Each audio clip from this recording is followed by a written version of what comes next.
نحمده ونصلي على حبيبه الكريم أما بعد فأعوذ بالله من الشيطان الرجيم بسم الله الرحمن الرحيم. حضرات، میں نے کچھ ویڈیو آپ تک پہنچانے کی کوشش کی. اس میں اچھی باتیں جو ہم کو نہیں معلوم، اسلامی باتیں، وہ میں نے آپ کے سامنے پیش کرنے کی کوشش کی ہے ویڈیو کے ذریعے. لہٰذا آپ حضرات ہمارا بھرپور سپورٹ کریں جیسا بھی ہو سکتا ہے. اور اگر کوئی بات کہیں پوچھنا ہو تو کمنٹ کر کے ضرور بتائیں، پوچھیں. انشاءاللہ تعالی اس کو تشفی بخش جواب عطا کیا جائے گا. میں نے آپ کے سامنے اس سے پہلے کی ویڈیو بیان کیا تھا کہ قبر کے حالات کیسے ہوتے ہیں. قبر سے اٹھائے جانے کے بعد میدان حشر میں جمع ہونا ہوگا.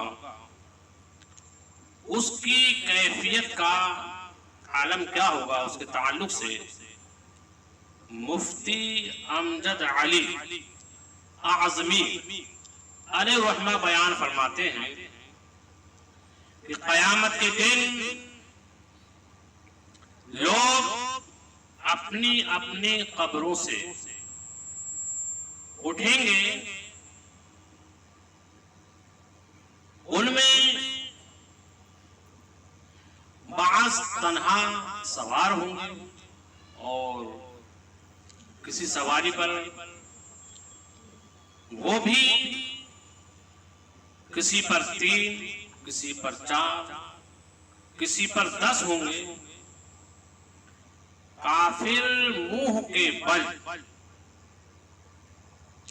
چلتا ہوا میدان حشر کو جائے گا.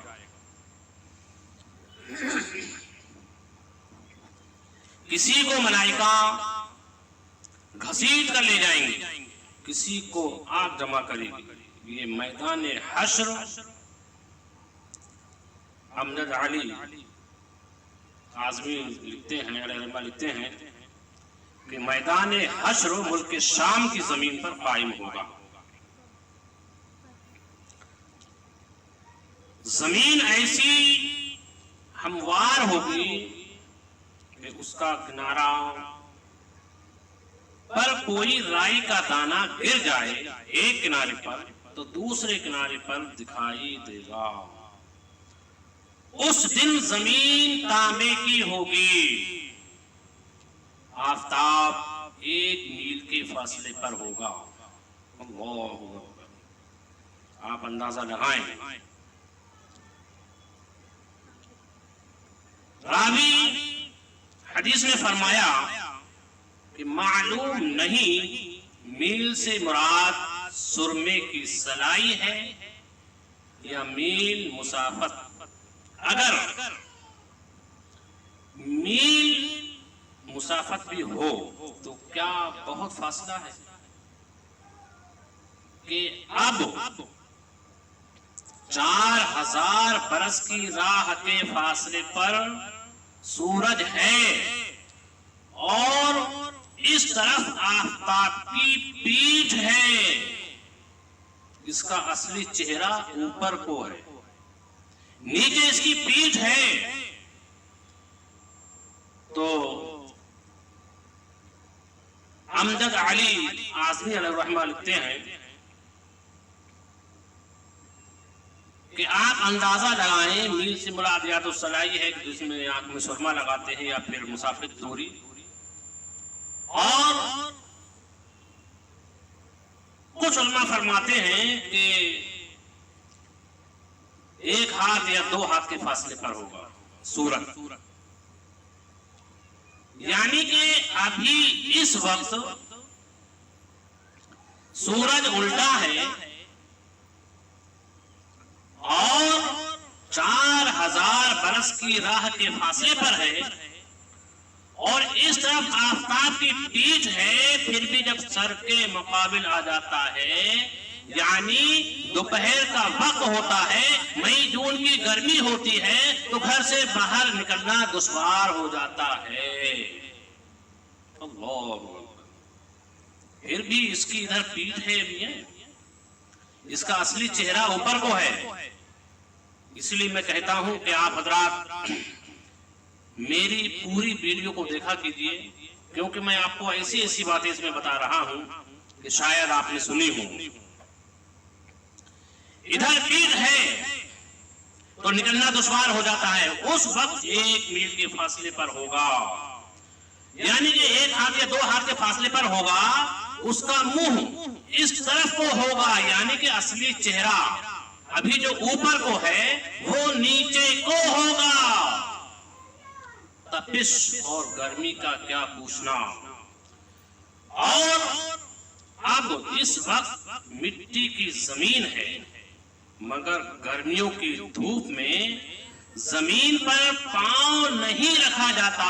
مئی جون کی گرمی میں آپ چلے جائیے، اس وقت جب تانبے کی ہوگی، زمین تانبے کی ہوگی، اور آفتاب کا اتنا قرب ہوگا، یعنی اتنا قریب ہوگا، اتنا نزدیک ہوگا، اس کی تپش کون بیان کر سکے۔ اللہ اکبر، اللہ اپنی پناہ میں رکھے۔ بھیجے کھولتے ہوں گے، اور اس کثرت کے ساتھ پسینہ نکلے گا کہ 70 گز زمین میں جذب ہو جائے گا۔ پسینہ اتنا کثرت سے نکلے گا کہ 70 گز زمین میں جذب ہو جائے گا۔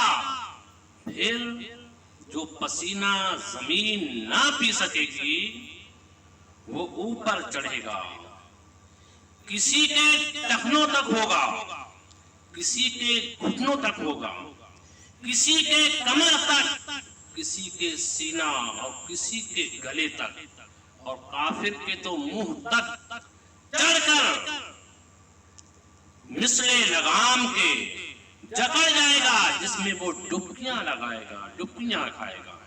اللہ اکبر، آپ اندازہ لگائیں کہ اتنا پسینہ آئے گا، اتنا پسینہ آئے گا کہ جو میں نے بتایا کہ ٹخنے تک، سینے تک، کمر تک، وغیرہ وغیرہ، تو کچھ لوگ اس میں ڈبکیاں بھی لگائیں گے۔ اس گرمی کی حالت میں پیاس کی جو کیفیت ہوگی، جو کیفیت ہوگی پیاس کی، وہ محتاج بیان نہیں۔ زبانیں سوکھ کر کانٹا ہو جائیں گی، بعضوں کی زبانیں منہ سے باہر نکل آئیں گی، دل ابل کر گلے کو آ جائیں گے، ہر مبتلا بقدر گناہ تکلیف میں مبتلا کیا جائے گا۔ یعنی جس نے جیسا اعمال کیا ہے، جیسے عمل کیے ہیں، جیسے جس کے اعمال ہیں، اس کو ویسی سزا ملے گی۔ جس نے چاندی سونے کی زکات نہ دی ہوگی، بہت جمع کر کے رکھتے ہیں کہ یہ میرے بیٹے کے کام میں آئے گا، یہ میری بیٹی کے کام میں آئے گا۔ میں آپ سے پوچھتا ہوں کہ اللہ تبارک تعالیٰ نے ہمارے بیٹے کو پیدا کیا، ہماری بیٹی کو پیدا کیا، تو کیا اس کے نصیب کا رزق پیدا نہیں کیا؟